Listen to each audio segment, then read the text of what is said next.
गप्पा सुरू झाल्या. त्यानंतर थोड्याशा भेटीगाठी वाढल्या. मग त्यांनी ठरवलं की आपण एकदा आता भेटायला पाहिजे. आणि ते एका मंदिरात दर्शनासाठी गेले. दर्शन घेतलं आणि तिथं गप्पा मारत बसले. त्यानंतर गावातल्या मंडळींनी पाहिलं की आपल्या आसपासचे हे जोडपं कुठं दिसत नाही. मग त्यांनी त्यांना पकडलं. त्यांना विचारपूस केली. मोठ्या संख्येने लोक गोळा व्हायला लागले. तरुण गोळा व्हायला लागले. अशामध्ये दोघेही साहजिकच घाबरले. त्यांना विचारण्यात आलं की तुम्ही कोण आहात, कुठून आला आहात, तुमचं नातं काय. आणि ते दोघांनीही बिनधास्तपणे सांगितलं की आम्ही एकमेकांवर प्रेम करतो.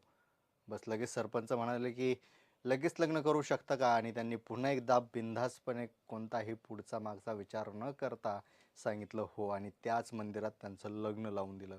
म्हणजे बिनधास्त बोलणं हे बरेच प्रश्न सोडवू शकतं. कदाचित त्यांनी बिनधास्त बोलले नसते तर त्यांना विपरीत परिणामांना सामोरं जावं लागलं असतं. म्हणूनच तुम्हाला माहिती आहे की आपण बिनधास्त बोलतो आणि